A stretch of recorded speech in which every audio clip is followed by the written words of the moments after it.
Hi FF lovers, welcome back to my channel. Video को start करने से पहले अगर अभी तक आप में से किसी ने मेरे चैनल को सब्सक्राइब नहीं किया है तो प्लीज़ चैनल को सब्सक्राइब, वीडियो को लाइक और नीचे कमेंट करते हुए ज़रूर बताइएगा कि आज का ये पार्ट आप लोगों को कैसा लगा।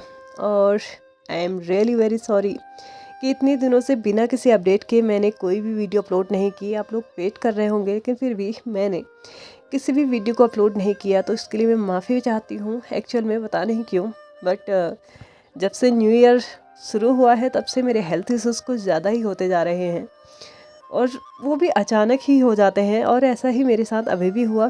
फिर से मुझे वही कोल्ड कफ और फीवर से ही सफ़र करना पड़ा। लेकिन हाँ, आज मैं थोड़ा ठीक हूँ, तो मैंने सोचा कि चलो वीडियो ही बना ली जाए।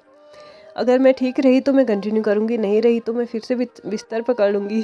तो इसके लिए मैं पहले से ही माफ़ी मांगती हूँ। तो चलिए, समथिंग विथ यू के नेक्स्ट पार्ट को स्टार्ट करते हैं। लास्ट पार्ट में हमने देखा था कि वांग जी का कॉलेज में एडमिशन हो चुका था, और विंग जो था उसका एडमिशन करा के वहाँ से जा चुका था। भले ही आज अपने ऑफिस से आते वक्त उसको एक अजीब सी खुशी थी कि फाइनली आज वो उस घर में जाना चाहता था जहाँ पे जाने का उसका कोई मतलब नहीं रहता था। हाँ, वो अब बड़ा हो चुका था, इसकी वजह से उसने एक अलग घर लिया था। ऐसा नहीं था कि उसे मैडम यू के साथ या जैन चैंग के साथ या अपनी फैमिली के साथ रहना पसंद नहीं था, लेकिन एक टाइम के बाद हर किसी को एक प्राइवेसी चाहिए होती है, अपना एक पर्सनल स्पेस चाहिए होता है, और वही उसको भी चाहिए था। इसलिए उसने अपने लिए एक पर्सनल घर खरीदा था। और ऐसा ही सेम जैन चेंग ने भी किया था अपने बिजनेस में। जब वो इन्वॉल्व हुआ था उसके बाद उसने भी सेम अपने लिए ही एक अलग घर खरीदा था। यहाँ पे विंग के पास अपना घर होते हुए भी वो बहुत ज़्यादा टाइम या फिर जैन चेंग के घर पे रहता था या फिर मैडम यू के घर पे रहता था। लेकिन आज पहली बार उसे मन कर रहा था कि वो अपने काम को छोड़ के अपने घर जाए, क्योंकि वहाँ पे उसके लिए एक फ्रेंड था, या फिर ये कहूँ कि कोई एक और इंसान था जो उसके साथ वो बात कर सकता था। लेकिन कर क्या सकते हैं, अपना कारोबार छोड़ के वो डायरेक्ट घर तो नहीं जा सकता था। इसलिए अपने घर को थोड़ा इंतज़ार देना ज़रूरी था, और उसका अपने ऑफिस जाना और भी ज़्यादा ज़रूरी था। यहाँ पे समय निकलते जा रहा था और लगभग 1 महीना निकल चुका था। इस 1 महीने में बहुत सारी चीज़ें बदल चुकी थी, या ये कहो कि लान वांगजी और विंग की जो हैबिट्स थी ना, वो चेंज हो चुकी थी। विंग जहाँ पे बहुत ज़्यादा मैसी रहा करता था, एकदम उसको कोई फ़र्क नहीं पड़ता था कि उसका रूम का कैसा हालत है, क्या है। लेकिन अब उसे फ़र्क पड़ने लगा था। वो हमेशा अपने रूम को नीट एंड क्लीन रखने की कोशिश किया करता था, क्योंकि अगर वो ऐसा नहीं करता था तो लान वांग जी ऐसा किया करता था। और उसे कभी भी अच्छा नहीं लगता था कि जिस इंसान को अपने घर में रख रहा है वो इंसान आके उसका रूम साफ करके जा रहा है। इसलिए हमेशा से ही वो अपने रूम को और अपने घर को पूरा क्लीन रखने की कोशिश किया करता था। साथ ही साथ सुबह उठते हुए वो दोनों ही साथ ही ब्रेकफास्ट बनाते थे, साथ ही ब्रेकफास्ट किया भी करते थे। और उस ब्रेकफास्ट टाइम पे ही वो दोनों कुछ बातें भी किया करते थे। जहाँ लान वांग जी पहले अननॉय हुआ करता था विंग की बातों से, वहाँ पे कहीं ना कहीं अब उसे विंग की बातों की ना आदत सी होने लगी थी। अगर बाय एनी चांस किसी दिन विंग बात ना करे तो लान वांग जी खुद ही उससे पूछ लिया करता था कि क्या आज तुम्हारे पास बात करने के लिए कुछ नहीं है क्या। उनके लिए तो ब्रेकफास्ट और डिनर के टाइम पे बात करना बिल्कुल ऐसा हो चुका था जैसे कि खाने के साथ सैलड, यानी कि उन लोगों को आदत हो चुकी थी। अब बहुत सारे लोगों की आदत होती है कि बिना सैलड के खाना नहीं खाया जाता। हालांकि मैं तो खा लेती हूँ, लेकिन हाँ, हमारी फैमिली मेंबर्स भी कुछ ऐसे हैं जिन्हें बिना सैलड का खाना नहीं खाया जाता। और वैसा ही इन लोगों के साथ भी हो रहा था। अब इनसे बिना बात किए तो खाना नहीं खाया जाता था। इसके अलावा लान वांग जी भी पूरी की पूरी रिस्पॉन्सिबिलिटी लेता था कि उस घर के अंदर अगर कुछ चीज़ें हो रही हैं तो वो उसका पूरा भागीदारी दे। यानी कि अगर लान वांग जी विंग घर में सफाई कर रहा है तो लान वांग जी भी पूरा कंट्रीब्यूशन देता था। अगर विंग किचन में काम कर रहा है तो हेल्प के लिए लान वांग जी भी होता था। यहाँ पे वो दोनों ही अपनी पूरी पूरी चीज़ें पूरी एक दूसरे की मदद के साथ कर रहे थे, और एक दूसरे की कंपनी उन दोनों को पसंद भी आ रही थी। यहाँ पे दिन बहुत अच्छे से निकल रहे थे। कुछ चेंजेस लान वांग जी के अंदर आए थे तो कुछ चेंजेस विंग के अंदर आए थे। इस 1 महीने के अंदर में लान वांग जी ने एक बेबी को ट्यूशन पढ़ाना भी स्टार्ट कर दिया था, जो कि वैन फैमिली से था, और वो वैनिंग था। उसको घर से बाहर जाना कभी पसंद नहीं रहा करता था। स्कूल के अलावा बाहर जाना उसे पसंद नहीं था। इसलिए वैन किंग की जो बहन थी वो लान वांग जी के साथ ही पढ़ा करती थी, और उसी ने लान वांग जी को ऑफर दिया था कि अगर वो चाहे तो वो मेरे भाई को पढ़ा सकता है, लेकिन उसे होम ट्यूशन देना होगा। इसलिए लान वांगजी उसके घर में जाके उसे ट्यूशन दिया करता था, लेकिन ये बात पूरी तरीके से विंग से छुपी हुई थी, क्योंकि लान वांगजी को कुछ ना कुछ तो करना था अपने पर्सनल एक्सटेंशंस के लिए, क्योंकि किसी के घर में तो पहले ही रह रहा है, वो उससे ना रेंट ले रहा है, ना ही उससे खाने का किराया ले रहा है, कुछ भी नहीं ले रहा है। लेकिन अपने पर्सनल जो खर्चे होंगे उसके लिए तो उसे कुछ ना कुछ कमाना ही होगा ना। और ऐसा तो है नहीं कि वो न्यूयॉर्क से बिल्कुल पूरी तैयारी के साथ आया था कि करोड़ों रुपये अपने अकाउंट में रख के लाया है और यहाँ आके बस उसे खर्च करने हैं। लान वांगजी वहाँ से भी ज़्यादा पैसे नहीं लेके आया था, और जितने लेके आया था वो उसने इमरजेंसी के लिए बचा के रखे थे। वेनिंग को जब वो ट्यूशन दे रहा था उसके अंदर मतलब जितना उसका मिल रहा था वो उसके लिए काफ़ी था कि उसके अपने पर्सनल खर्चे तो हो ही जाते थे। लेकिन हाँ, उसे डर था कि कहीं विंग को ये सब कुछ पता ना चल जाए, क्योंकि विंग ने स्ट्रिक्टली उसको मना किया हुआ था कि वो उसको उसकी स्टडी के अलावा कोई भी काम नहीं करेगा, और अगर उसे काम करना है तो उससे पहले अपनी स्टडी कंप्लीट करनी होगी, जो कि ऑलमोस्ट 1 साल की है। यहाँ पे इन दोनों के बीच की बॉन्डिंग भी थोड़ी थोड़ी अच्छी होने लगी थी, या ये कहो कि इन दोनों के ही बीच में एक दोस्ती वाला रिलेशनशिप उगने लगा था। हाँ, ये अभी तक दोस्ती वाला ही था, ये तो हम सब जानते हैं कि वो दोस्ती वाला था या नहीं, लेकिन हाँ, इन लोगों के लिए वो सिर्फ अभी दोस्ती थी। यहाँ पे ये दोनों ही अभी ब्रेकफास्ट कर रहे थे, लेकिन सडनली लान वांगजी अपने फ़ोन को देख के एक सैड सा फेस बना चुका था, पता नहीं क्यों। लेकिन हाँ, जिस चीज़ को देख के उसे लग रहा था कि उसे खुश होना चाहिए था, आज उस चीज़ को देखने के बाद उसे बिल्कुल भी खुशी महसूस नहीं हो रही थी। विंग ने कहीं ना कहीं ये ऑब्जर्व कर लिया था कि लान वांगजी अचानक से उसके फेशियल एक्सप्रेशंस चेंज हो चुके थे, इसलिए उसने लान वांगजी से पूछा कि क्या हुआ, तुम्हारे फेशियल एक्सप्रेशंस एकदम चेंज कैसे हो गए। तो उसने विंग को अपना फ़ोन दिखाते हुए बताया कि उससे के साथ क्या हुआ है। पहले तो विंग को कुछ समझ में नहीं आया, क्योंकि उस फ़ोन में सिर्फ एक एड्रेस था, लेकिन हाँ, अगले ही पल उसे कुछ समझ में आया। उसने लान वांगजी की तरफ देखते हुए इशारों में कुछ पूछा, और लान वांगजी ने उसको आंसर करते हुए बोला, हाँ, मेरे भाई ने आज हमारे घर का एड्रेस मुझे भेजा है।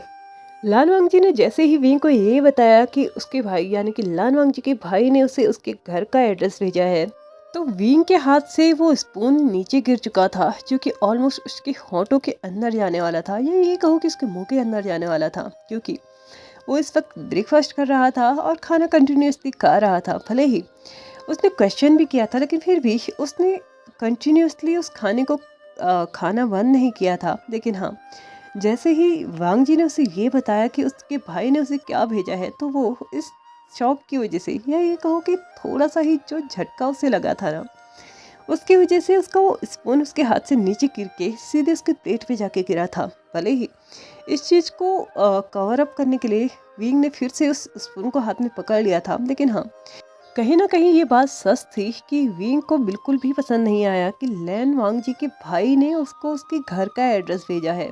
लेकिन अगली बार मतलब थोड़ी ही देर के बाद उसने फिर से उस फ़ोन को देखा, और उस फ़ोन में उस एड्रेस को देखा, तो उसने एक सैड स्माइल भी नहीं कहा जा सकता, या फिर ये कहो कि बहाना बनाने की जैसे स्माइल से उसने लान वांगजी की तरफ देखा, और उसके बाद बोला, तुम्हें नहीं लगता कि ये घर तुम्हारे कॉलेज से बहुत ज़्यादा दूर है?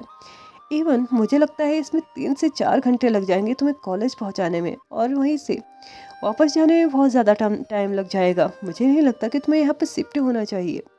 लान वांगजी ने जैसे ही उस एड्रेस को देखा, तो उसे नहीं पता था कि यह इतना दूर है या नहीं है, लेकिन हाँ, उसे इतना पता था कि उसका भी मन इस घर को छोड़ने के लिए नहीं था।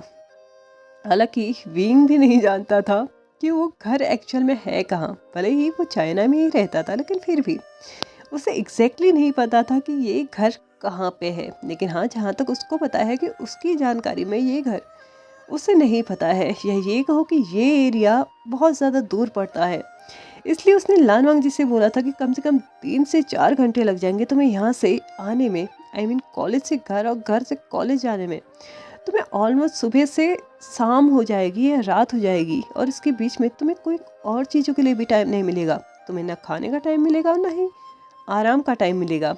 इसलिए मुझे नहीं लगता कि तुम्हें यहाँ से छोड़ के अपने घर में जाना चाहिए, क्योंकि मुझे नहीं लगता कि वहाँ से अप डाउन करना तुम्हारे लिए इतना इजी होगा। और साथ ही साथ तुम्हारे पास कोई अपनी पर्सनल गाड़ी भी नहीं है। हाँ, तुम चाहो तो मेरी बाइक लेके जा सकते हो, लेकिन फिर भी तुम्हें टाइम बहुत ज़्यादा लग जाएगा और तुम्हारी हेल्थ इश्यूज भी बहुत ज़्यादा बढ़ जाएंगे अगर तुम इस तरीके से केयरलेसली वहाँ से अप डाउन करते रहे तो। ये बात कहीं ना कहीं लानवांग जी भी समझ रहा था कि हाँ, विंग की कही हुई बात इतनी भी गलत नहीं है। अगर वहाँ से वो डेली अप डाउन करेगा तो ऑफ कोर्स सी बात है, सुबह जल्दी उसे आना पड़ेगा और शाम को लेट वो घर पहुँचेगा, और इस बीच में उसका पूरा का पूरा शेड्यूल डिस्टर्ब होगा।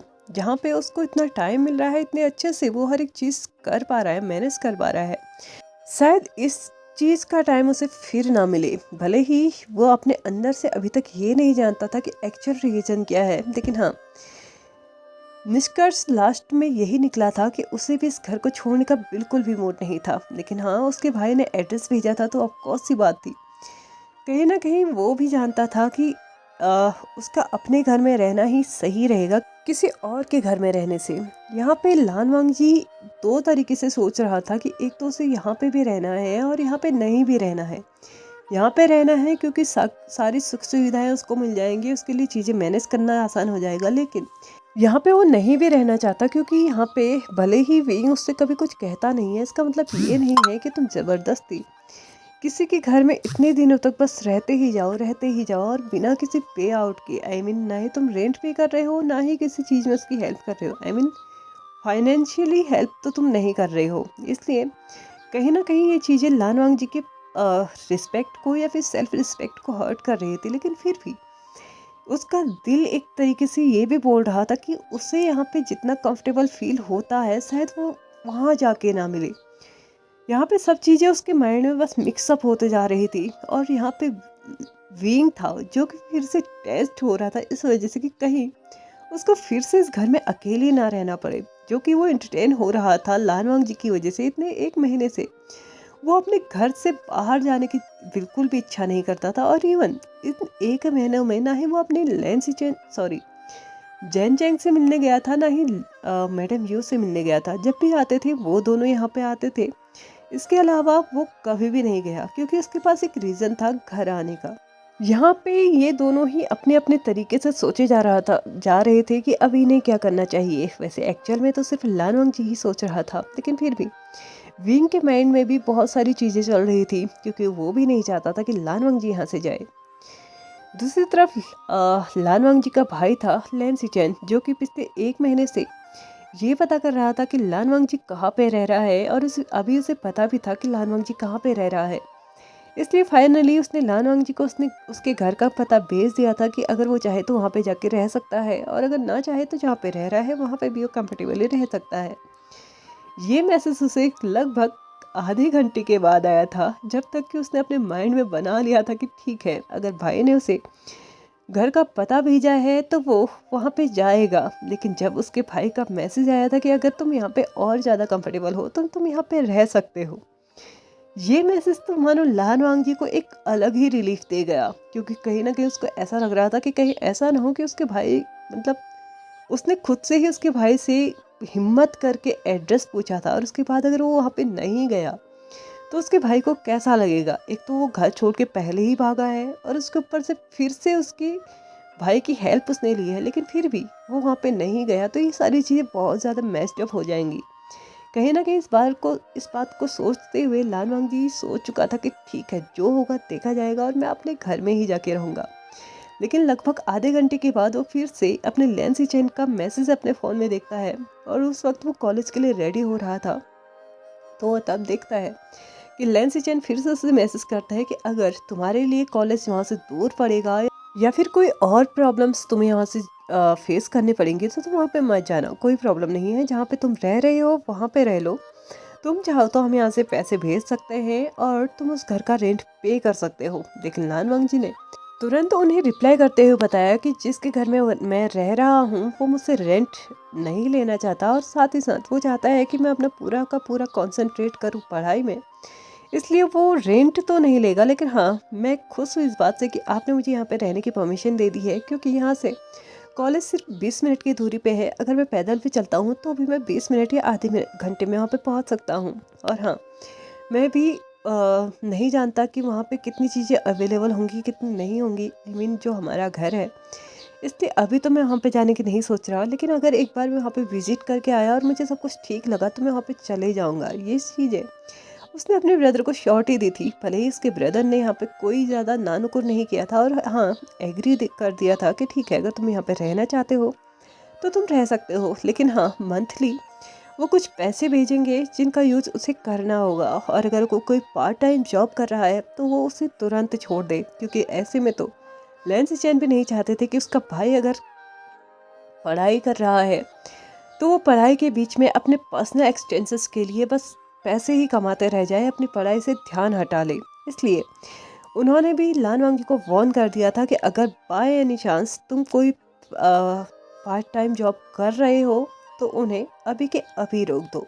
लान वांगजिन ने हाँ में इस बात को श्योरिटी दी कि ठीक है, वो जो कर रहा था वो उसको रोक देगा, और साथ ही साथ वो उस घर को भी छोड़ के नहीं जाएगा। जैसे ही यहाँ पे उसकी अपने ब्रदर के साथ बात कंप्लीट होती है, वो भागते हुए विंग के कमरे में जाता है और विंग को बताता है कि वो यहाँ से नहीं जा रहा है, और इसी बात को सुनते हुए विंग भी बहुत ज़्यादा खुश था। इसी के साथ लानवांग जी भी पूरी तरीके से रेडी था अपने कॉलेज जाने के लिए, और इधर विंग भी रेडी हो चुका था अपने ऑफिस जाने के लिए। तो विंग ने लानवांग जी को ऑफर किया कि अगर वो चाहे तो आज वो, यानी कि विंग लानवांग जी को कॉलेज छोड़ दे, और उसको कॉलेज छोड़ते हुए ही वो अपने ऑफिस के लिए भी चले जाएगा। इस ऑफर को लानवांग जी ने भी हंसते हुए एक्सेप्ट कर लिया था, क्योंकि आज वो इतना खुश था कि उसे ये भी समझ में नहीं आया कि विंग ने उसको ऑफर दिया है तो उसे ना करना चाहिए, और फॉर्मेलिटी के लिए ही सही उसे एक बार बोल देना चाहिए कि वो खुद चले जाएगा, लेकिन यहाँ पे उसने उसको एक्सेप्ट किया था। दोनों ने ही अपने अपने कमरे से अपने बैग्स ले लिए थे, और दोनों ही निकल चुके थे अपने अपने डेस्टिनेशन की तरफ। विंग ने लानवांग जी को उसके कॉलेज छोड़ दिया था और खुद अपने ऑफिस के लिए निकल चुका था। आज के लिए तो दोनों ही अपने अपने डेस्टिनेशन को पा चुके हैं, लेकिन अब हमारा टाइम हो चुका है इस पार्ट को यहीं पे खत्म करने का। तो चलिए फ्रेंड्स, आज की इस पार्ट को हम यहीं पे खत्म करते हैं। वीडियो पसंद आए हो तो please like share subscribe and comment करते हुए जाइएगा। Thank you so much for watching my video and bye bye.